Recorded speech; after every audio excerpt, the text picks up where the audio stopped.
My name is Donald D. Johnson, Johnsson, Donald Donald. And it's a famous movie star there, right? I guess not. No, Not related to him? no, No, I'm not. okay. What is your birthday? 12, 4/29/28. 4? 4/29/28. Where were you born? Denver, Colorado. So you still live there? Yes, we do. Wow. And that's the year, 1 year before the Great Depression. Yes. I grew up basically during the Depression. How was it?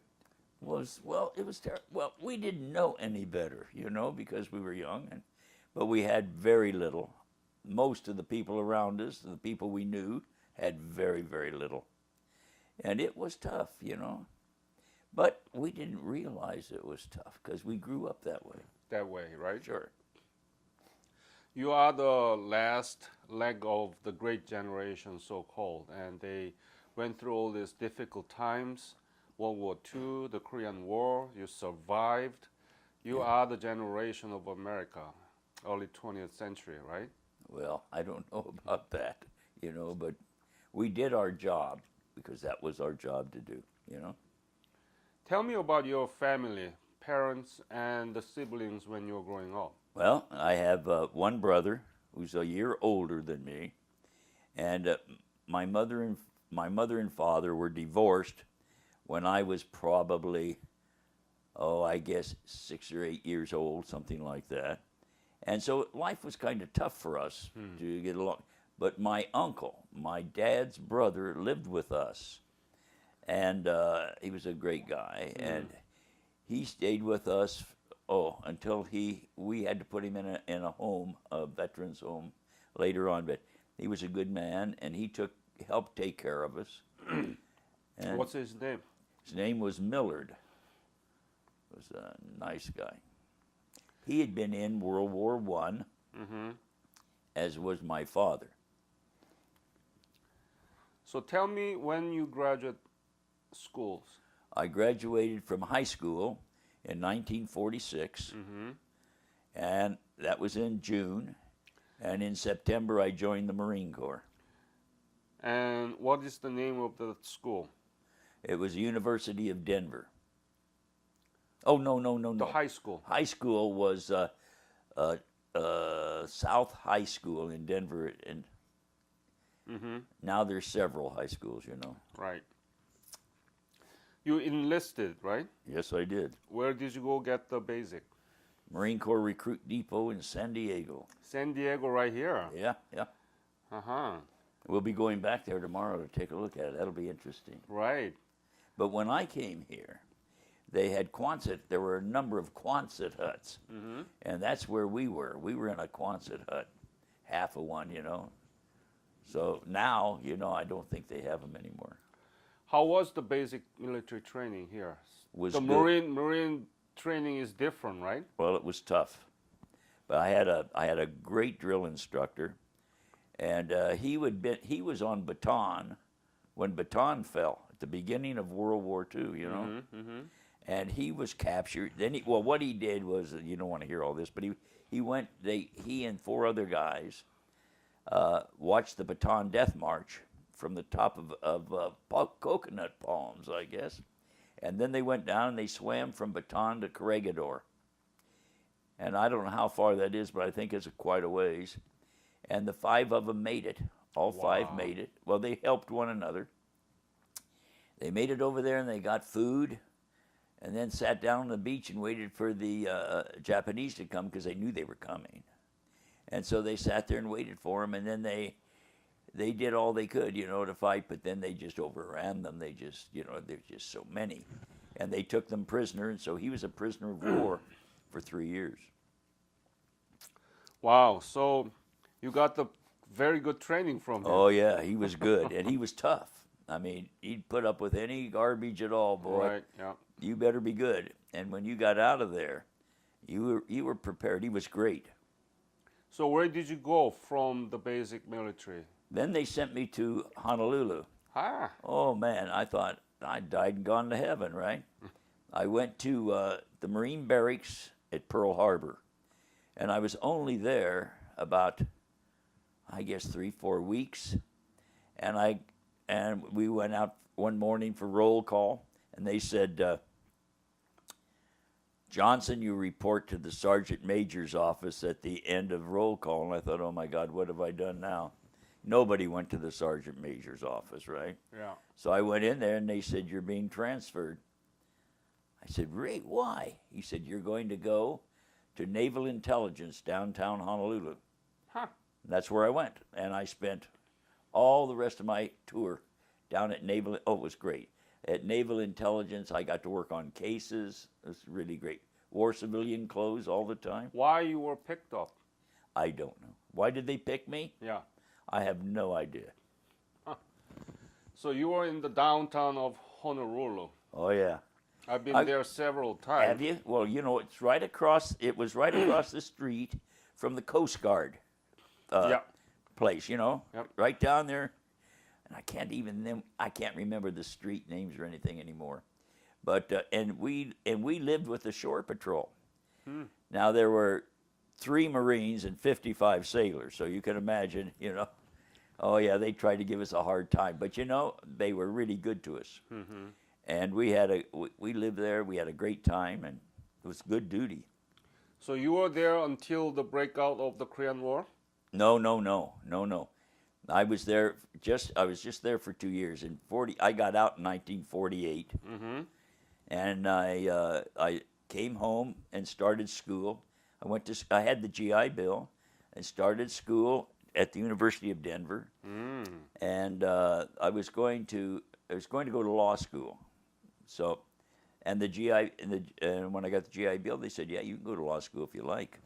So I thought, well, maybe I'll do that. But, you know, I was in there a couple of years, and I thought, you know, I don't think I want to be a lawyer. You know, I just don't think I like that. So I did. I changed majors, and then I taught school for a little while, 4 or 5 years, and then they sent me, and I went downtown on duty, you know, to the administration building, and they said, we're going to send you over to Channel 6. It's the public television station in Denver, and the school district owned it. But as that was true of most public television stations in America, they were owned by universities or school districts. You know, that's how they were started. So I was sent over there. When was it? This was this was about 1950. God, if I could only remember, it's about 1950 something, I guess. I went over I was there for a long time. In fact, I was there for some 30 years. And I ended up running the place, you know, after quite a while. So then I retired in 93. So then, were you in Korea? Was I in Korea? Yeah. Oh, yeah. When was it? I went into Korea when did I join? I got called back in. Oh, I see, I'd finished, well, when the hell did I go into I went to Korea. When I made the Incheon invasion in September of 1950. I was over there in 1950. You told me that you came back from Honolulu in 1948. Yeah. And then you went to the university. Yes, and then I got called back in for the Korean War. And I got called back in, so I guess that was in... When was it? September of 1950. And then we made the Incheon invasion and the liberation of Seoul. And then we went back around and landed at Wonsan, and then worked our way all the way up to the Chosin Reservoir in 1950. When you were called up for the Korean War, what were you thinking? You were in the university, right? Yeah. Well, I had been in the active reserve. Let me tell you that one. I was in the inactive reserve, and I got engaged to my present wife, of course. Oh. And I thought, well, you know, I've got to get some money. How am I going to marry this girl, right? So I thought, you know what I'll do? I'll transfer into the active reserve, and I'll go out on Sunday. I can march around looking wise like a tree full of owls, you know. I can do that and make a little extra money. I did that in I think it was June of 1950.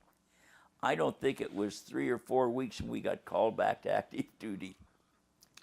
What if you didn't join the Reserve? activated reserve? Well, then they wouldn't have But- called me up.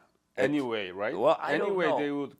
I don't think they called up all the inactive reserve. Oh, I don't think they did. They called all the active reserve up. So you're almost like a volunteer to be in the Korean War. Well, yeah, almost, but not Almost. really. Okay. Man, then it must be very difficult for your fiance at the time. Well, she waited for me though. I said, I'll get back as soon as I can. As in one piece. In one piece, I hope. Must have been very hard for her. Well, I think it was, but she waited for me, and she was young, and she was at home and stayed at home, and then when I got out, I got back. So it wasn't that bad. What was your rank when you joined again? When you were called up for I was a Korea? corporal. Corporal. And what was your unit? I was in King Battery, 4th Battalion, 11th Marines. I'm sorry, King K Battery. K Battery, K Battery, 4th Battalion, 4th. Battalion, BN, 11th Marines. That's artillery. And I was in 155 millimeter howitzers. Did you learn about this artillery?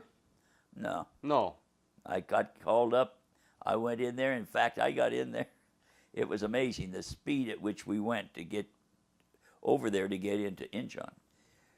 We got to Japan, and I was in this battery. I didn't even have any idea what I was going to do. Exactly. And the executive officer said to me, "Johnson, come here."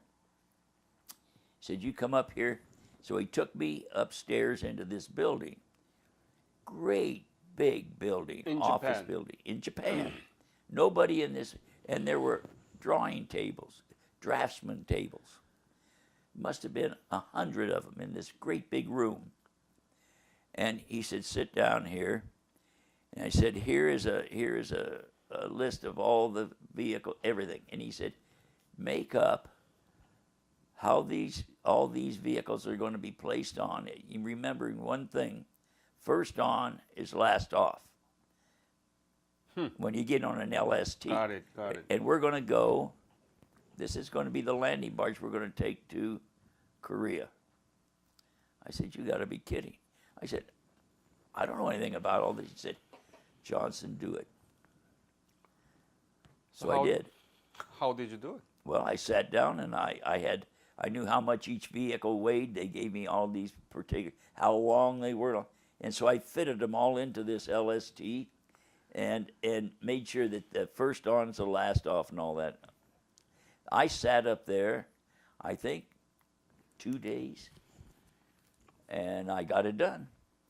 And that's how we loaded them. And then I found out, he says, "Well, Johnson, you're going to be my driver." I said, "I am." He said, "Yes." Who was that? It was Lieutenant Parrott. Lieutenant? Yeah, he was a first lieutenant, Lieutenant Parrott. And he said, "Johnson, you're going to be my driver." And I said, "Oh my God, that's the first vehicle. That's the first one to come off of the LSD." He said, "Yeah, it's yours." So the last one that you put into the LST. Yeah, the last one went in. I was the first one off. But we landed, and boy, it was quick. We got in. We got on that landing, and they're flat bottomed. Yeah. And I mean, we were riding through a storm, and those things it's just like that. And we had, we put cables to hold those big guns down because they're heavy, and they even snapped a couple of those cables, and there's not much you can do about that. Right. So that's how we went. How was Incheon when you landed? You landed in We landed on September 15th or 16th? No, we landed the night, the first day. First But day. we landed on Wolmi-do, Wolmi-do, yes. which was the island, and there's a causeway on the other side of the island that went to the mainland. Mm-hmm. The problem was our Air Force came over, right? Mm-hmm. They're going to soften them up for us. So what are they doing? They're dropping these bombs and stuff down in there, and they knocked big holes in this causeway, and we had to try to go across that. Well, it was pitch dark, and dark there is dark. It's not like here. There's no reflected light from the Right, city, yeah. you know, and it was really dark. And I had to have people walk on the front of the Jeep, you know, and walk so we could not drive through a hole where the Air Force had made a few holes in there, but we made it across. Were there any resistance? When we Middle. went across the causeway, there was none. And then you went to where? Seoul?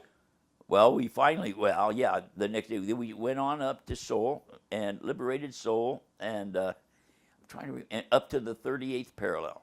Oh, you went from Seoul to 38 parallel? Kept going, pushing. Many of them went back to Incheon and took the ship to Wonsan.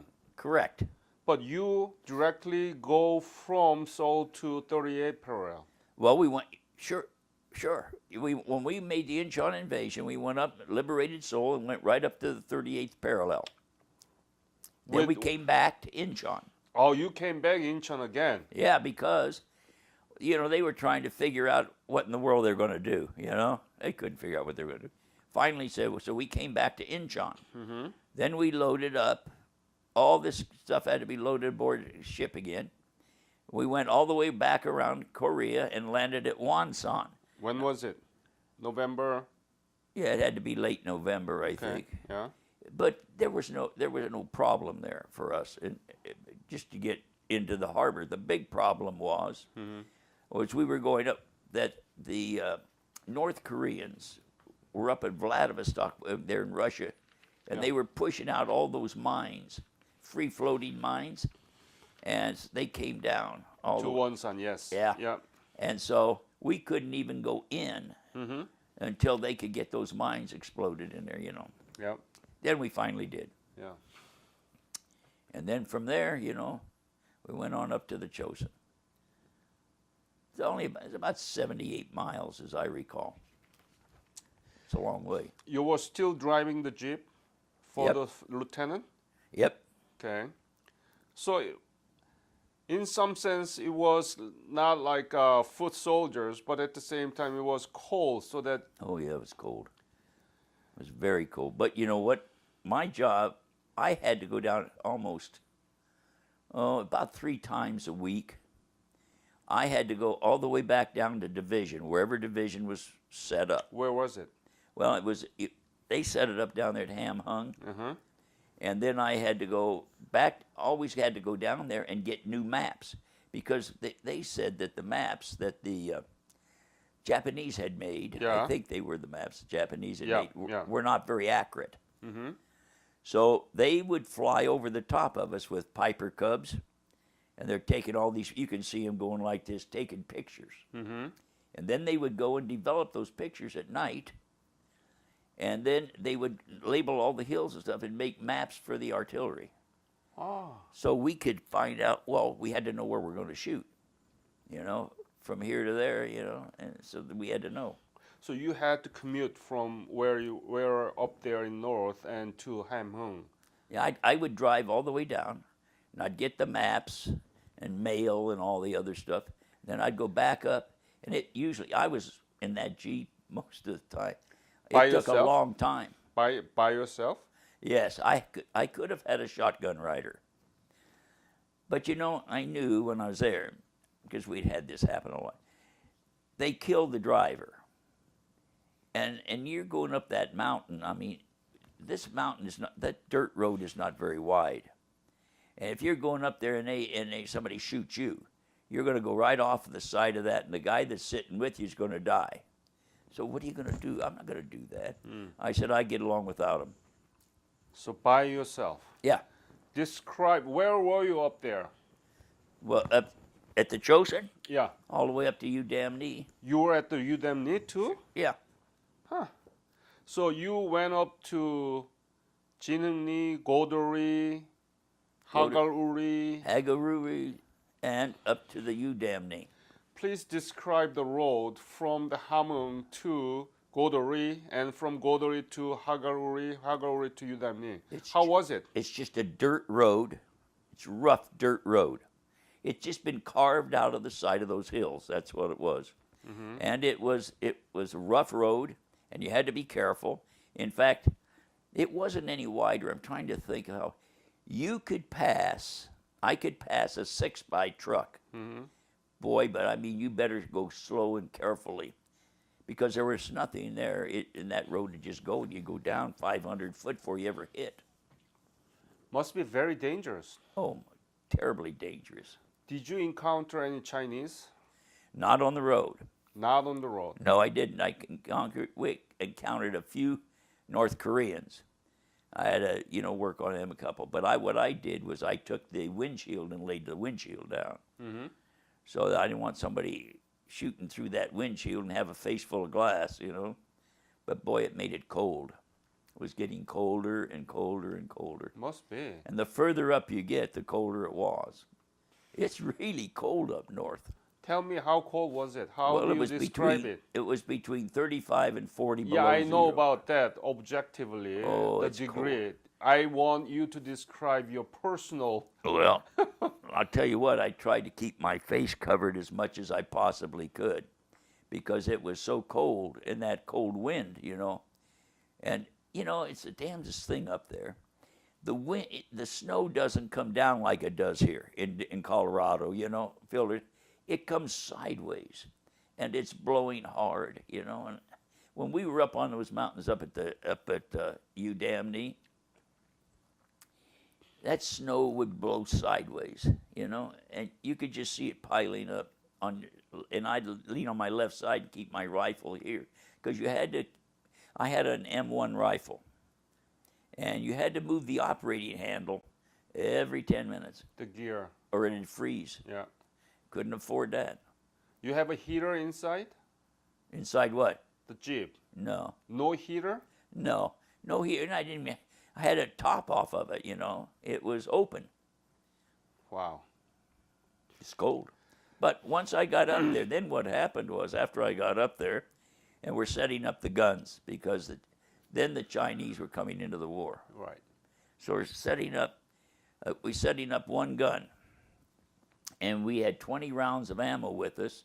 And so my battery commander says, Lieutenant Messman says, Johnson, I'm going to take your Jeep, and I'm going to go down and find the ammo trucks. Well, I wasn't too smart. I said to him, where the hell do you think they're going to go? There's only one road, Oh, that wasn't the smartest thing I ever did. Anyway, he took my Jeep and went down. And then he decided, they found the ammo trucks were just getting loaded and trying to come up. That ammo, for 155 howitzer, those shells weigh 100 pounds apiece. They're extremely heavy and they're bulky. Anyway, he was going to go down and get them. Well, we never saw him again. He got captured, spent 3 years in a prisoner of war camp. What was his name? His name was Messman, Lieutenant Messman. And he got out. He lived, he got out. I had never seen him since. Did you know anything about Korea before, during your high school or? Nope, not a thing. In fact, I kept saying, tell me about Korea. Nobody knew anything about Korea. I said, what is Korea like? Nobody knew. I said, well, now tell me, where is it? I don't even know where Korea is, let alone what it's like. So I never did know until we got there. November 27 and 28, that's when Chinese began to attack. Where were you? Up at Udamne. Udemni? You were at the Udemni. It's on the mountain, waiting for him to come in. We could see across. It was amazing. I'm trying to remember. There was a saddle, There's hills, and then there was kind of a saddle. And these Chinese were coming through this. They looked like ants coming through there. Thousands and thousands of them coming through, just like crawling through there. And we looked across, and I said, my God, we fired 20 rounds of ammo. That's all we had. 20 rounds of 155 millimeter ammo didn't even make a dent. They just kept right on coming. So what happened? So we towed the gun up onto the road, hooked it onto a TD-18 tractor and left it up on the road, and then everybody went infantry. So we all just got our rifles and got as much ammo as we could, because one of the problems was it was after we'd had a little fight with them for a while, we're running short of ammo. And so they called, they talked to the pilots and said, we got to have ammo. So they brought in ammo and dropped it. And the problem was they come in with those flying box cars, And they're all broken. Oh yeah, and they come down low and then drop it. And when they come down low like that, they kick those pallets out of the back end of that thing, and they're on plywood. And they were more dangerous than anything else. Those plywood sheets going through the air like this. And, where you going to go? To get out of the road. And when they'd hit, they'd explode, those plywood sheets. So we got our ammo, and that helped us. We were able to handle it, because I can't even tell you how many Chinese we killed. I'm trying to remember. I thought the Chinese they sent 125,000 down across the border. Yep. And somehow I thought that they lost about 84,000. Yep. Yep. Am I right? Yep. The 9th Chinese Army almost destroyed. It's terrible. Terrible. But at the same time, there are, What could you do? 3,600 deaths of U.S. Marine too. Yeah, we lost a lot of men there. But when you think of it proportionately, we didn't lose as many proportionally as the Chinese did, which was amazing. It's amazing because the way that they attacked was so primitive, Oh yeah. Well, you know what? They didn't even have weapons at the time. Did you know right? what? That's right. Some of it.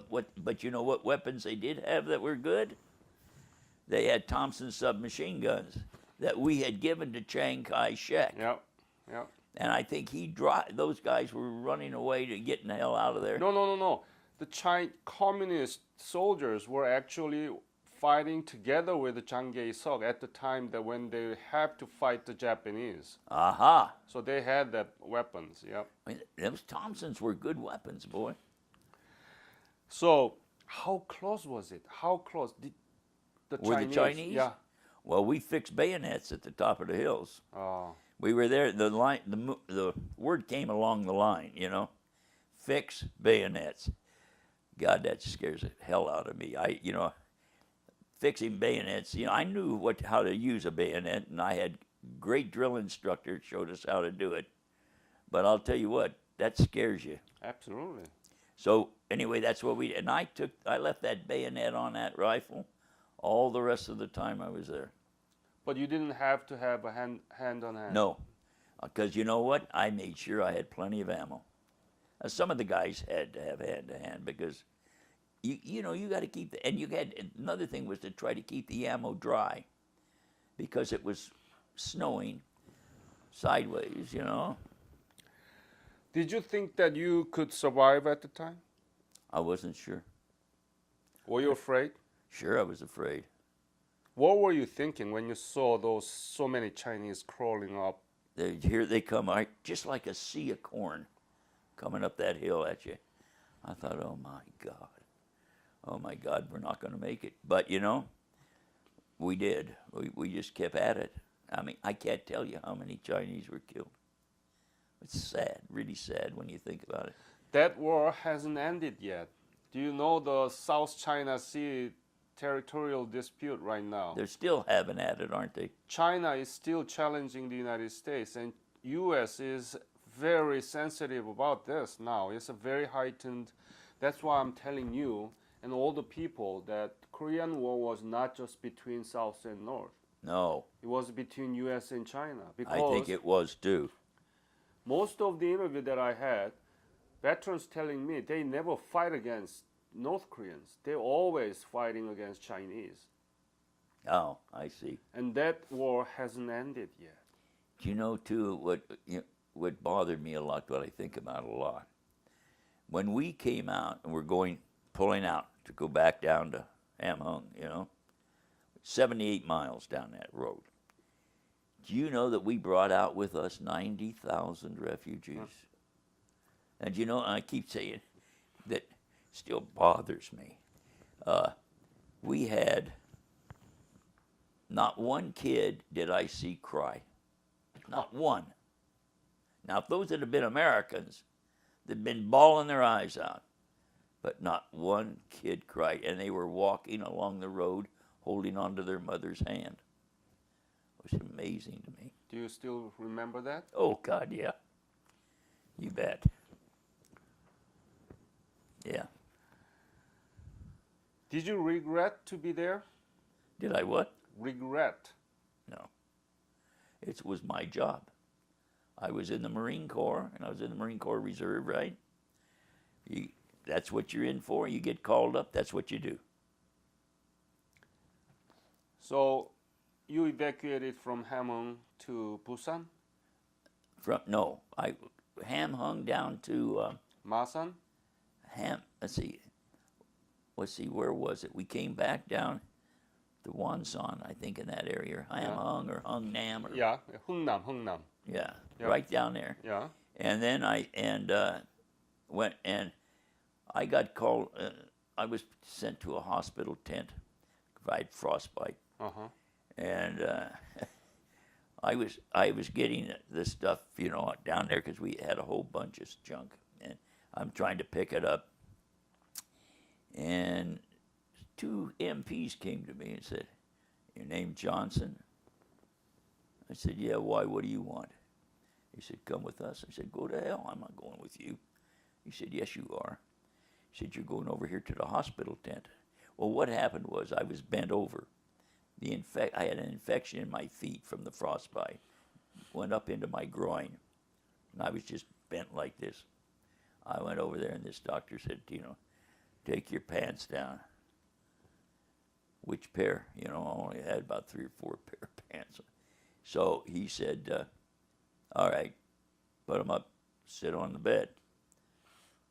"What?" He said, "Just sit down and shut up. I don't have time to talk to you." Well, he was right. He didn't. So I sat down. By golly. He said, put a tag on me and says, "You're going to the hospital in Japan." That's where I went. So that's where you ended your service in the Korean War. Well, no, except after I went to the hospital in Japan, when they got done there, they sent me to Saigon, Indochina. Oh. I went to the American legation in Saigon, Indochina. I see. 4 months. Have you been back to Korea? Yes. When? I can't remember when. I should have had all these down. When? 2000? No, it was, yeah, I guess. How many years ago? Let's see, I think I retired in 93. I think we went back before that. We must have been back in 90 or something. We went back. I took my wife with me, and we went. I said to her, "See, that's Womido." Oh, I couldn't believe what changes had been made. You know, that causeway that we came across was just a disaster area. Now they have a highway that goes. Yeah. Oh boy, it's beautiful. Of course, they do good work. You know, they really do good work over there. So anyway, we got over there and got to see it, and it was great. You know. Been to Wolmido and any other area? Seoul? You've been Seoul? Yep, we went to The Seoul. Seoul you saw? Oh, 60 Seoul is huge. It's just huge. When we went to Seoul, it wasn't that big. Yeah. And you know, there were some snipers up there in the buildings, you know, and a few buildings, but now it's just huge. It's great. Unbelievable, isn't it? Huh? Unbelievable. Well, I couldn't believe the difference. But I knew, listen, those Korean people know what the hell they're doing. They know how to build and do stuff, and they do it well. So it was great. We enjoyed it. I said to my wife, "Well, Joan, I can't explain to you what this was like when I drove through this town." And I went around, you know, went over stuff, you know, it was just a disaster area, you know. And I said, "I can't explain it to you because there's nothing here that was like it, you know, it's so different. They have just rebuilt this whole place into a metropolis." That is the legacy of your service. Well, I don't know. I tell you, those people are just very, very. They are so productive all the time. They know how to do things. It really has bothered me ever since that 38th parallel. That I guess I just don't trust the communist Yeah. things up there. I'm really concerned about it. That one of these days they're going to try to do the same thing again that was done in '50. And that really did bother me. And because you know what, when we came out, we brought 90,000 refugees with us. Mhm. And those people are all over America. And they're just great, you know. They've assimilated themselves in with the population. They're just doing great. I thought, 90,000, can you believe that? They put them on every ship they could get Right. them on. Yep. Oh my God. Which was good, you know. But such beautiful outcome came out of your service in Korea, right? That Korea Well. is now democracy and economic power, I know it. but our history textbook doesn't tell much about it. No, they don't. And you know what? I taught for four years in Denver. There was nothing in the history books about Korea at all. Not a word. It was, I guess, the thing. I felt so sorry for the Korean people, and most of them that we took out were women and children. Then there were a few older men, but mostly women and children. Mhm. And I felt, you know, I was just amazed at them. Now we're talking about colder than hell up there. It was, you know, it had to be 40 below zero. Mhm. And they walked behind us when, you know, we had to fight our way out, and they were up behind us. Can you believe 90,000 of them? Well, you know what happened first? It really irks me. The Chinese kicked them out of their houses up there, their huts, you know. So here they are with nothing. They never complained. We tried as much as we could to put them into the vehicles, into the into the back of trucks, but we had to keep some of that for the wounded. Because as we got shot, then we had to put them into trucks. And it was amazing to me, though, that they, right on that, not a word out of them. Not a complaint. I said, gee, I told my wife, you know, those that have been Americans, it had been a disaster area, but not the Koreans. Don, I want to thank you on behalf of Korean Nation for your service. And it's great to hear from you directly. And this video will be uploaded into the internet so that everybody can listen to you. Thank you, sir.